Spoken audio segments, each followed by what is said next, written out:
Rise and shine, Rwanda. It's Wednesday, the 23rd of December.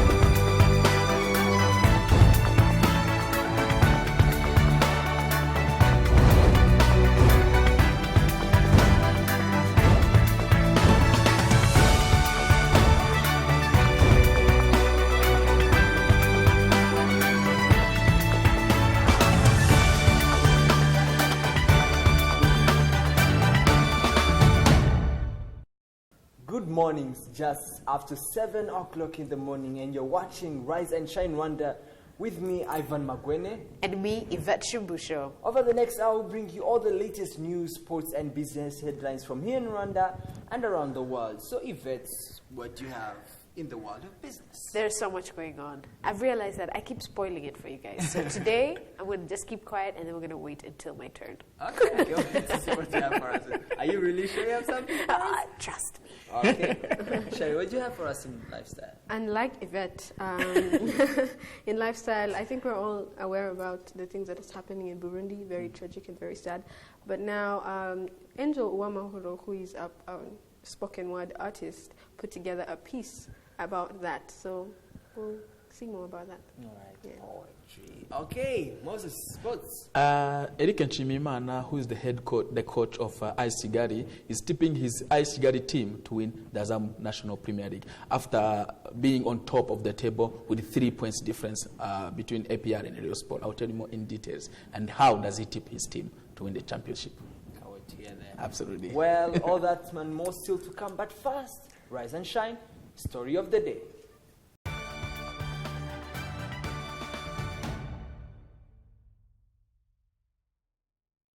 And now, the two-day national dialogue, commonly known as Umushyikirano, ended yesterday at the Camp Kigali Conference Village. In our today's story of the day, we take key insights into the moments and the final resolution of this event. Let's take a look.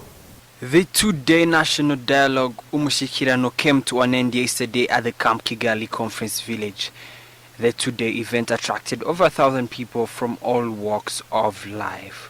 The national dialogue started with a state of address by His Excellency Paul Kagame. Also speaking at the event, the Prime Minister announced the adopted resolution from last year's national dialogue, pointing out 17 resolutions of them were implemented. Concluding the two-day Mushyikirano, His Excellency pointed out that the next Mushyikirano will see a better Rwanda. Our leaders, distinguished guests, Banyarwanda, Banyarwandakazi, and bikora nk'ejo,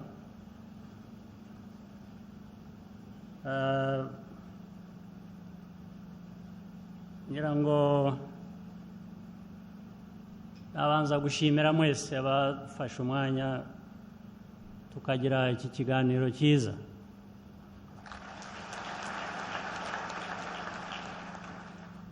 Byinshi byavuzwe, ngira ngo ndetse bihagije wenda kugeza ubu bindi bizavuga ikindi gihe.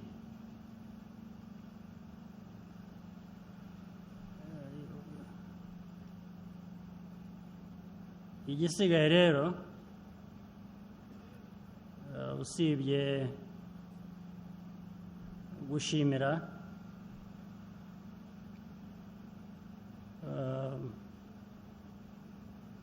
ngira ngo ni ugukomeza ibiganiro bishingiye ku bitekerezo twagezeho hano muri iyi nama, tugakomeza inzira turimo ndetse ntidutezuke.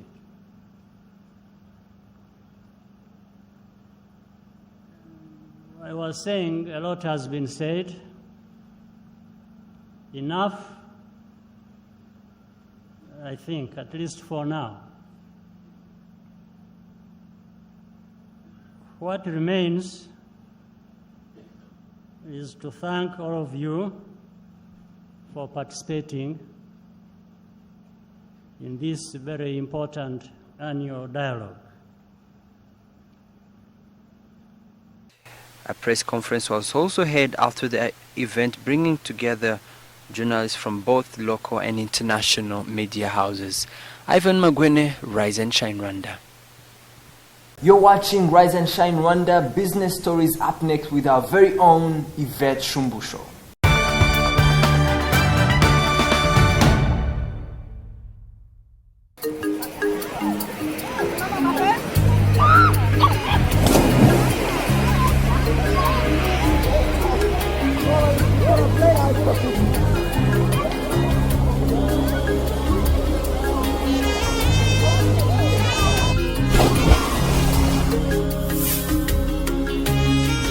It's unbelievable, but what you see is what you pay.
Business stories making headlines today.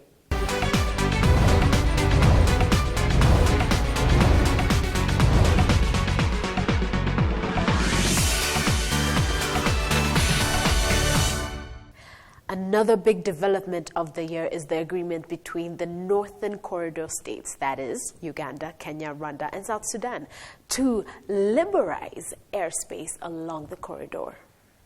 The historic deal was reached during the 11th Northern Corridor Heads of State Summit in Nairobi. The agreement gives regional airlines like Rwanda and Kenya Airways the fifth freedom right where they will operate as local airlines. The deal becomes operational effective January and the new company created to manage aviation industry activities.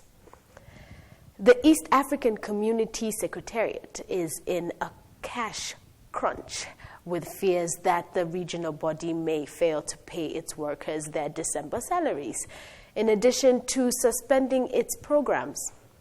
A source of the Secretariat said that the 5 member states have defaulted in remitting $30.9 million in budgetary support, leading to rising supply debts and disruptions of its operation. The money, according to the source, should have been credited to the East African Community accounts by December 14th. Budgetary constraints in some of the countries and the political unrest in Burundi are some of the reasons believed to cause the delays in remitting the money. Mandatory insurance of motor vehicles has pushed up the demand for general insurance in East Africa, even as the overall penetration levels remain at a record low, according to a new financial sector analysis report.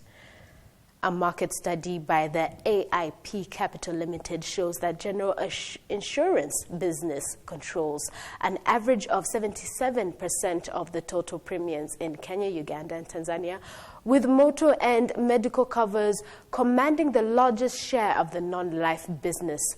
Most people are keen on taking out property and casualty insurance to guard against risks such as damage to property and accidents. You're now up to date with today's business headlines. Sports news coming in just a minute with Moses Birikunzira.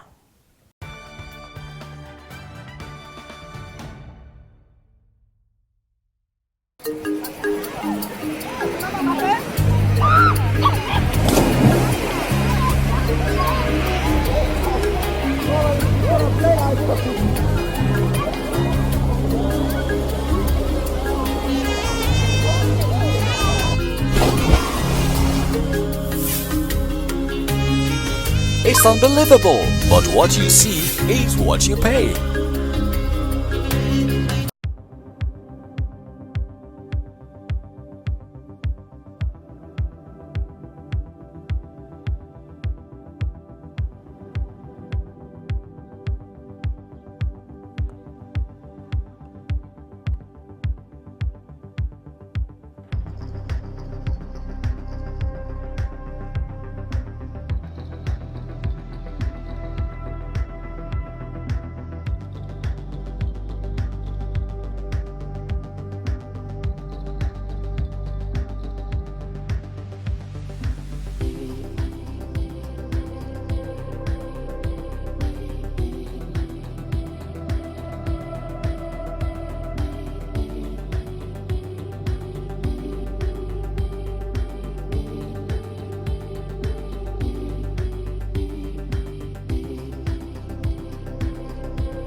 Welcome back to Rise and Shine in Rwanda. Time now for your sports news. I am Moses Birikunzira.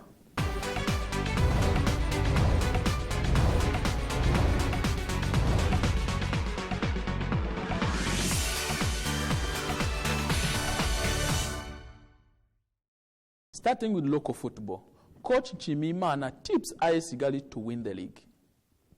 AS Kigali head coach Eric Nshimiyimana has tipped his side to win their first league title after they went 3 points clear at the top of the Azam Rwanda Premier League. The Nyamirambo-based side extended their unbeaten run this season following a 1-0 win over Musanze on Saturday. The game that had initially been scheduled on November was postponed after heavy rains left the Musanze pitch flooded with water. AS Kigali is top of the league table with 21 points from 9 matches. Rayon Sports and APR FC are second and third respectively with 18 points. Now into the European football. Get me Peps. That's what Abramovich is saying. Abramovich bids to lure Bayern Munich coach Guardiola to Chelsea, and Spaniard's wife has her eye on London. Chelsea are hoping to lure off a London lifestyle could be their trump card as they prepare a massive financial package to beat Manchester City to Pep Guardiola. Roman Abramovich is refusing to give up on Guardiola, who walked away from deal to move to Chelsea in 2012 after he confirmed that he is leaving Bayern Munich. City are favorite to land the 44-year-old Spaniard, but Chelsea billionaire owner is not only willing to make him the world's most highest paid manager, but also to find a massive overhaul of the playing staff. Abramovich is determined to make a statement following the dismissal of Jose Mourinho, the most successful manager in Chelsea's history, by landing the biggest name of all. And into the Premier League. Arsenal hold on to beat Manchester City 2-0 on Monday night at the Emirates Stadium. Arsenal moved within 2 points of the surplus Premier League leaders Leicester City to victory over Manchester City at the Emirates Stadium. The Gunners, without a title triumph since 2004, showed a sort of impressive drive, cutting edge and resilience that will be lead manager Arsene Wenger to believe Arsenal can finally end that Berlin spell. Mesut Ozil's 15th assist of the season as he set up Olivier Giroud's second goal, and Theo Walcott's 12th goal in 13 Premier League games were enough to sink the citizens. Wenger's side has often been accused of having a soft center when pressure is on, but here, faced with the team many believe will still emerge as their closest title rivals, they showed relentless strike. Now, of course, Moses, for the fans out there, Arsenal fans, of course, I mean, they can't wait to be at the top of the table. But still, Leicester City says no. At this chance, Arsene Wenger is in his good terms. But do you think Arsenal will beat to go at the top of the table? For Leicester City, they've maintained. They are the most performing team in the Premier League so far. But Arsenal has been there, because Leicester City has not had the bad run of like other teams have had. Arsenal in particular, with the injuries of most of their key players, including Cazorla, including Coquelin, including Sanchez. You know, we've seen players like Ramsey, who performed in the holding midfielding role. We've seen Campbell, who has performed perfectly. We've seen Walcott. We've seen the revamp of Olivier Giroud, you know, after Thierry Henry was accusing him not to score goals. Arsenal this time around, with all the accuses of like, can Arsene Wenger really win the league? They've not won the league since the unbeatable, since the invisible team in 2003-2004 season. Now it has been more than 11 years. Can they win this time around? That is a question to ask. But they are in a good position to win it, because we see Leicester City, as a team which is there. But can they really stay there throughout? That's a question mark. And January is coming up. And in January, February, most of the players of Arsenal will come in. And probably Wenger will buy another holding midfielder to come up and cover the Coquelin position. Because we can't see Ramsey to hold in the whole season. Wenger is going to act in transfer window in coming January. And I'm seeing him pushing. Because, you know, Man City, they were supposed to be the direct challengers. Because we are seeing Manchester United is struggling. Manchester City is the one to be there. But if you can beat them, it means you are better than them. That's what happens primarily. You need to be the best so that you consider yourself the leader. You need to beat the best so that you consider the leader. Moving on, of course, now it's Chelsea versus Man City for Pep Guardiola. Yeah. Now, at this moment, I think Abramovich is willing to put the biggest bill on the table. But then, who do you think Pepe is going for, especially now that even now the wife, we've seen that most of these wives do have determined where these players and coaches go. Where do you think Pepe might go? Well, with the money that has been put in from Sky Sport and BT Sport for more than 5.5 billion pounds put it in as TV rights, that means any team has a lot of money to spend, either on a manager or a player. So for Abramovich himself, he doesn't need money from the TV rights. He has his own money. Likewise to the City, the Mansour Group, they also have money from oil. So for Pepe Guardiola, it might be different depending on the project of the team. For Chelsea, they need Guardiola more than any team, because Chelsea, after losing the most successful manager in the history of the club, with more than 8 trophies in 2 spells, who else can you turn up? You cannot turn. The only manager you can turn to is Guardiola, because he's the most successful manager for the last 6-7 years ago. Because he scored more. I mean, he won more than 18 trophies within the 6 years. So that numbers itself speaks for itself. So I would see Guardiola. The chances for Guardiola, because the technical director of Barcelona, Tixti Bergstein and Soriano, they've been his technical directors and director of football in Barcelona in his most memorable 4 years period in Barcelona. So that could be one of attractive aspect, because he would love to go and work with them again in Man City. But again, Chelsea might provide a much wider project, because Chelsea would like to be one of the strongest teams in the Premier League in the world itself. So London might be attractive. We all know that wives plays a bigger part in decision making for all the men. Let's hope for Chelsea fans, they would love Guardiola to come in, and I can't wait as a supporter, because he's the most entertaining manager that is waiting in the football. Now, of course, after the departure of Jose Mourinho, the entertainment gets tougher. It's now the Manchester City fans versus Chelsea for Pepe Guardiola. There you had it from Moses. Coming up next is local and international news.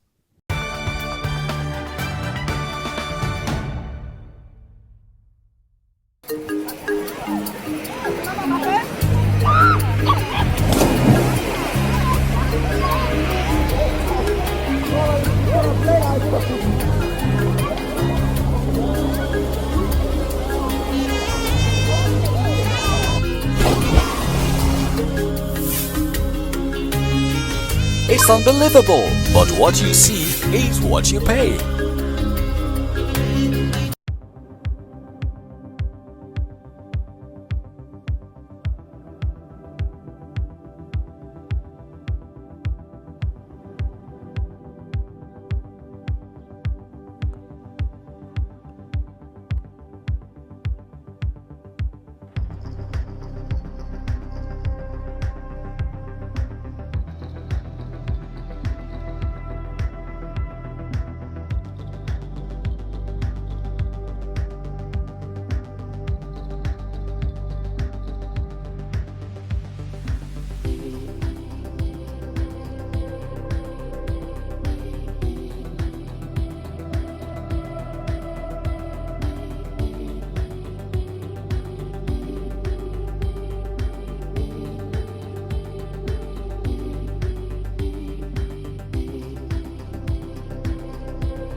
Let's take a look now at news making headlines here in Rwanda and around the world.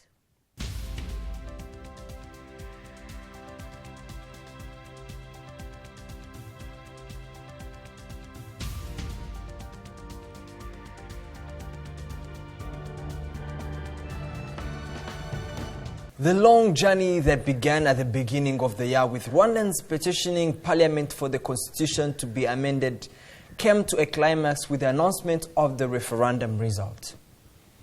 The chairperson of the National Electoral Commission, Professor Kalisa Mbanda, announced the final results from the referendum held December 17th to 18th from abroad and within the country, showing that an overwhelming 98.3% Rwandans voted to have the constitution changed. The exercise sought to amend Article 101 of the Constitution to pave way for President Kagame to continue to lead the country after his second term comes to an end in 2017. The World Bank has ranked Kigali among the 6 top cities in the world that demonstrate global competitiveness. The ranking contained in a report that sought to examine the key dimensions of global competitive cities, so the bank put together a collection of detailed economic data for 750 cities in the world, which is used to distill the factors that drive economic competitiveness. And in regional news, Amnesty International says the security forces in Burundi systematically killed dozens of people during violent repression that took place in the capital Bujumbura on 11th December. It says that some of the scores of people who died during the single bloodiest day of Burundi's escalating crisis were killed extrajudicially, including 8 security force members. The government has not yet responded to Amnesty International report. And in international news, Hillary Clinton has defended her claim that the so-called Islamic State is using videos of Donald Trump's anti-Muslim rhetoric to attract followers. Mr. Trump disputed that the videos exist and demanded an apology, to which Ms. Clinton's spokesman said, "Hell no." During Saturday's debate, Ms. Clinton said that the Republican front runner was becoming the group's best recruiter. And of course, we move on to another segment that is always, Hot. We take a look at what's happening in lifestyle and what's hot right now in our daily debate section, hot topics with, of course, Sherry Uwase. We'll be right back.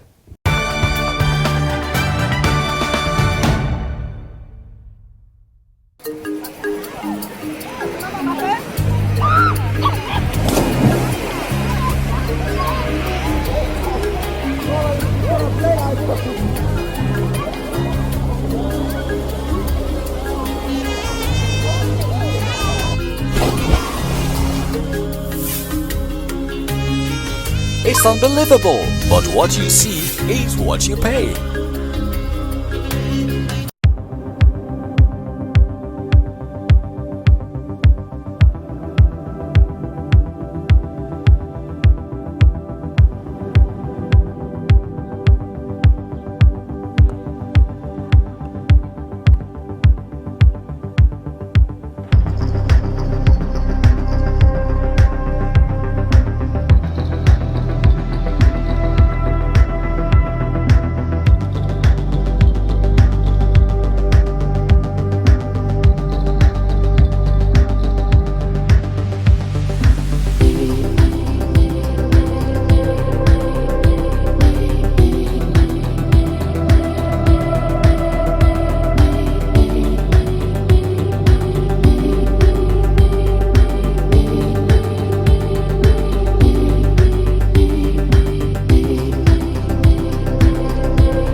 Welcome back. It's now time for your lifestyle update. I am Sherry Uwase.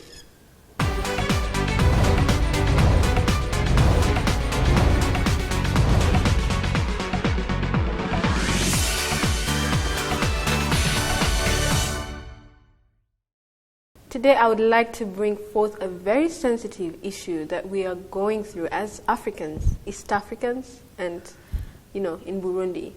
We are all aware of the tragic times our neighboring country, Burundi, is experiencing, very sad times. A lot of brutality and loss of innocent lives with so much bloodshed parading all around social media, newsfeed, and it's just heartbreaking to sit and watch without being able to do something about it. And now this spoken word artist, Angel Uwamahoro, talks about it in her newest piece, I Am Mad. Take a look. I'm mad. I'm mad because these silent posts have me feeling like a ghost.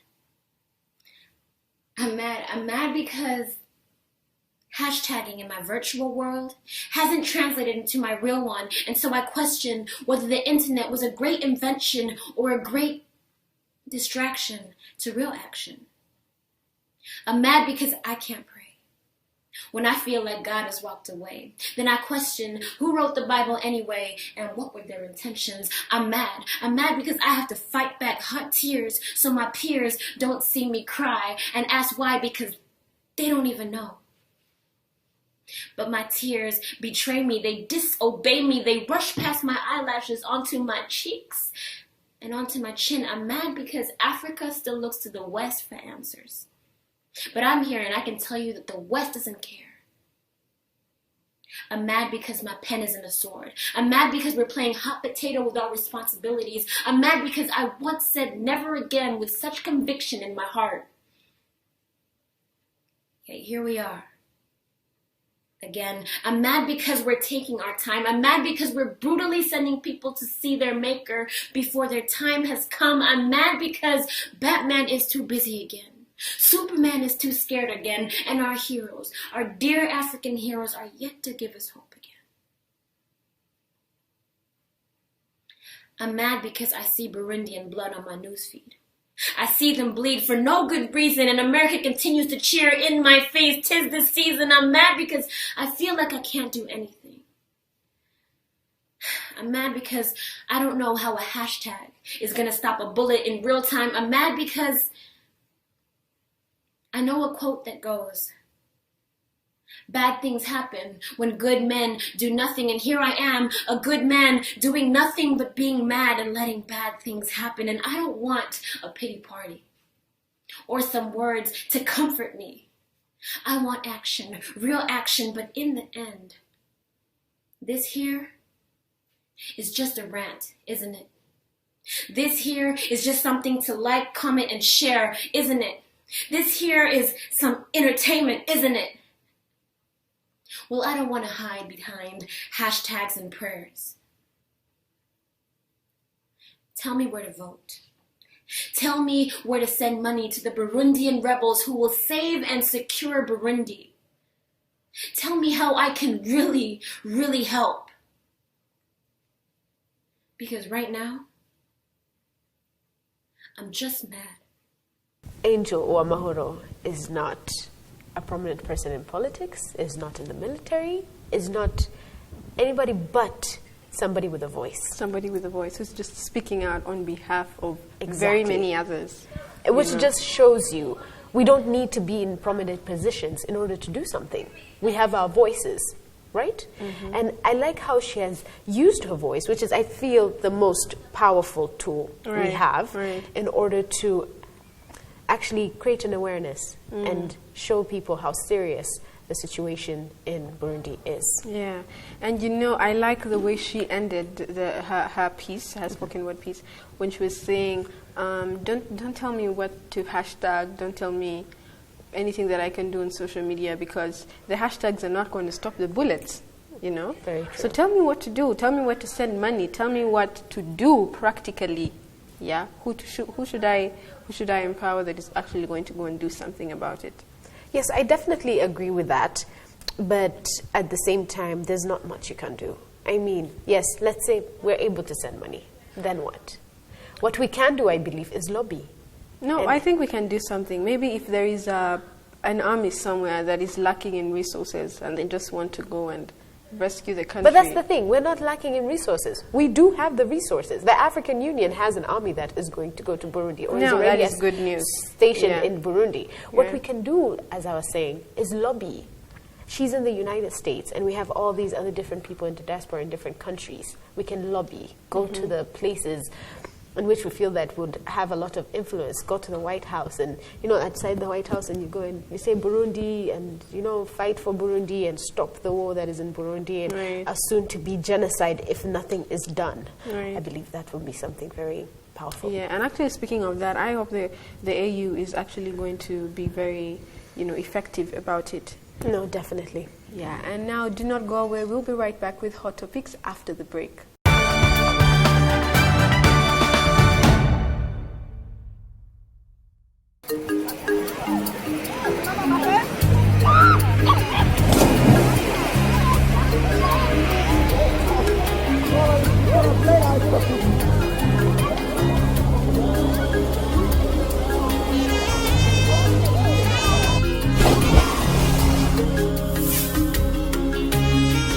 It's unbelievable, but what you see is what you pay.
Welcome back, and it's that Hot Topics time again. As always, the Rise and Shine team, we have been up and about gathering everything that you need to know about what's happening here and abroad, from the debates in your local cafe. We've got it all for you right here and right now.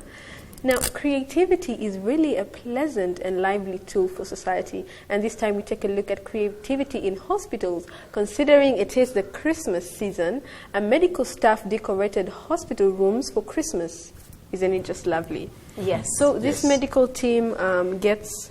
What hospital? It's somewhere in the West. Okay. They didn't really clarify which one it is. But then they decorated everything. Do you see that thing that usually has the drip Yes. That one, it The was drip holder. Yeah, the drip holder. It was decorated in the Christmas Santa Claus socks. Oh. It was amazing. It was amazing. And even the babies in the wards, you know, the newborn babies, they were wrapped in red and white. And even along the hallways, they're just putting all these Christmas decorations. It was just amazing. No, it's very lovely. It gets your spirit going. You know, it uplifts your spirit. That's a better word. It uplifts your spirit. And even though you might be sick or probably there for a friend or a family member or a patient, anybody, you know, it helps you remember, you know, there's hope. And you know, Jesus Christ came for us not only to wash away our sins, but to give us hope. Give us hope that the Lord, our God, is always there for us and always healing and blessing us. So it's actually a very good idea. It is a good idea. Yes, definitely. Yes. I think creativity even, you know, it's very funny that, you know, people also have gone on, and very exciting also that this creativity has also gone on into hospitals. At least we've seen most of decorations in other places, but not this time the hospital. I mean, one thing I know is that sometimes when a mind is in a place that is beautiful, it is convinced that all is well. All is good. And it affects your body also. Yes. Absolutely. So, I mean, getting the patients to have such a wonderful experience also bring a smile and, you know, show them that even a hospital doesn't mean that life is almost done. So I think it's great. It's a great initiative. I think we should also try it out somewhere in the hospitals out here. Yes. We should. Yeah. Actually, next year that's what we should do. True. To me, I like the idea of bringing hope to patients. And not only the patient, but everyone who is around, as Yvette just mentioned. And people, when they are sick and they're in hospitals, they believe they're on a blink of the end of their lives. Because, you know, when you are sick, you don't think that, sometimes you don't even think that there's hope that you can be fine. But this Christmas period, I like the idea of using the moment to help people to understand his life.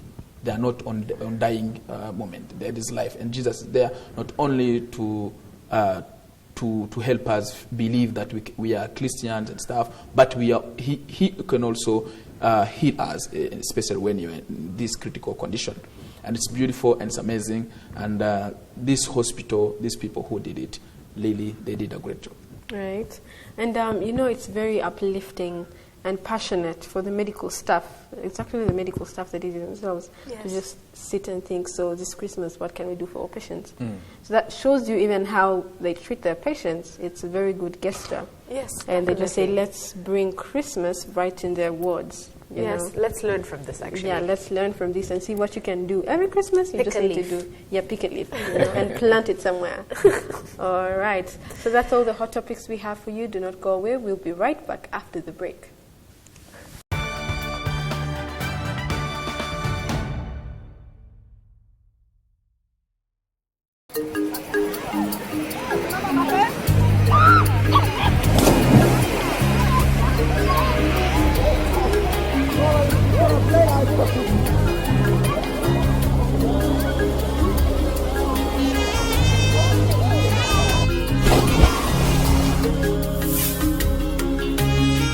It's unbelievable, but what you see is what you pay.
Don't forget, we love to hear your thoughts, comments, and feedback on what we're talking about here on Rise and Shine Rwanda. Tweet us at Rise and Shine RW. Like us on Facebook and send us your ideas for programs. Check out our Rise and Shine Rwanda YouTube page where you can catch all the shows and reports we do. Finally, find us on Instagram, Rise and Shine RW. We love to see your pictures. Or check out our Rise and Shine Rwanda website, www.riseandshinerwanda.com. Well, that is all the time we have for you today. But we love to hear your feedback, and do let us know if you have any ideas for programs. You have been watching Rise and Shine Rwanda with me, Yvette Shimbusho. And me, Ivan Magwene. We'll be at same time, same place tomorrow. Do join us then. But for now, from the both of us and the rest of the Rise and Shine team, have a very good day. Goodbye. Bye-bye.